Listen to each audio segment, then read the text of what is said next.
بسم اللہ الرحمن الرحیم الذین ان مکناہم فی الارض اقاموا الصلاة وآتوا الزکاة وامروا بالمعروف والنہوا عن المنکر وللہ عاقبۃ الامور۔ صدق اللہ العظیم۔ عزیزان ملت، بالعموم اور بالخصوص ملک پاکستان کے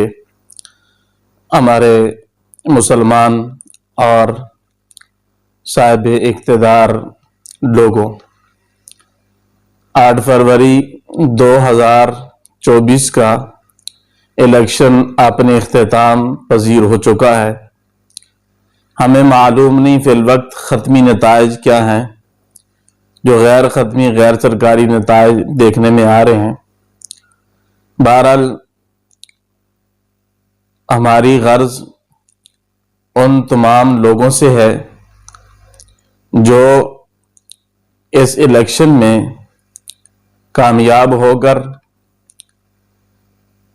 اپنی کامیابی کا سہرا لیے ہوئے پاکستان کے عوام میں جائیں گے اور عوام کی نمائندگی کریں گے، کیونکہ الیکشن کا مقصد یہ بھی ہے کہ عوام سے ووٹ لیے تو عوام کی نمائندگی کرنے کے لیے۔ تو اب جو طبقہ صاحب اقتدار بنے گا، یاد رکھیے صرف آپ کے ذمہ یہ نہیں تھا کہ الیکشن لڑا اور جیت گئے اور اپنی کامیابی کو سہارا سہرایا اور ملک پاکستان کی مراعات کو استعمال کیا اور 5 سال پورے کر دیے۔ جس طرح عوام نے آپ کو منتخب کیا ووٹ کے ذریعے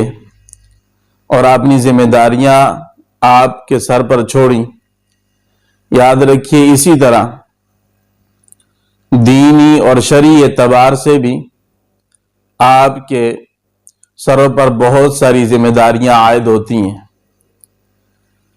حضرت شماخ ازدی رضی اللہ تعالی عنہ اپنے چچا اور بھائی سے روایت کرتے ہیں جو صحابی ہیں، کہ انہوں نے بیان کیا کہ وہ حضرت معاویہ رضی اللہ تعالیٰ عنہ کے پاس گئے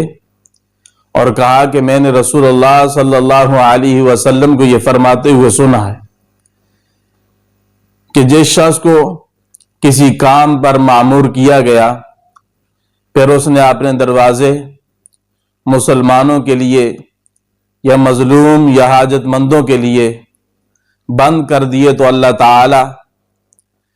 اپنی رحمت کے دروازے اس کی ضرورت اور مفلسی کے وقت بند کر لے گا، خصوصاً جب وہ بہت زیادہ محتاج ہوگا۔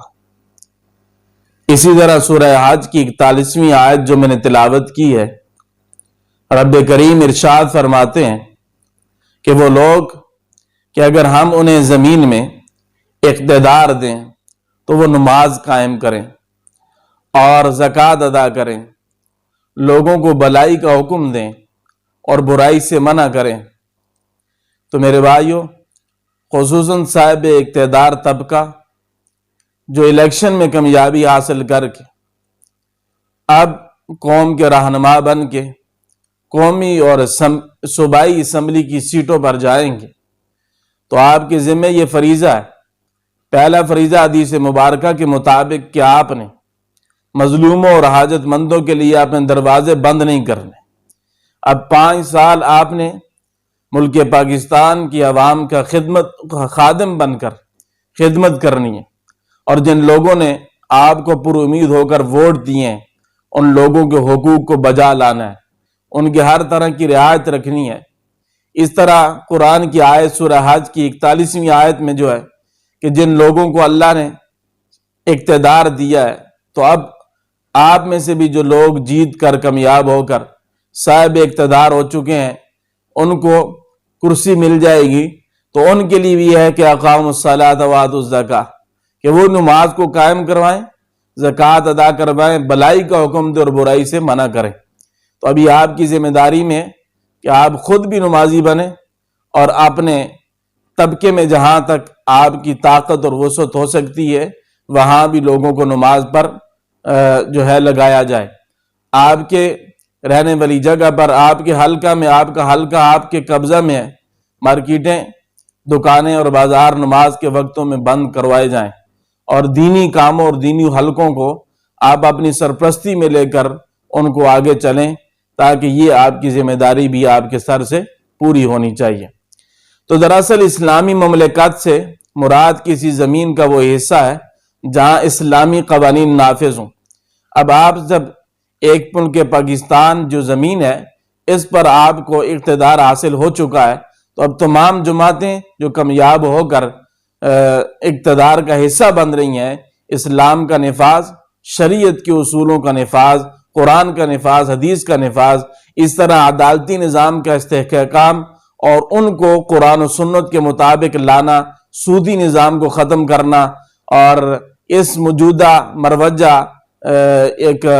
مردہ نظام کے مقابلے میں اسلامی خلافت، اسلامی نظام کی تقدو کرنا، اب تمام صاحب اقتدار لوگ جو اسمبلیوں میں جائیں گے ان کے ذمے یہ فریضہ ہے اور یہ قوم کی امانت ہے کہ وہ اس پر کام کریں۔ اللہ تعالیٰ مجھے بھی اور آپ کو بھی سمجھنے کی توفیق عطا فرمائے۔ وآخر دعوانا ان الحمدللہ رب العالمین۔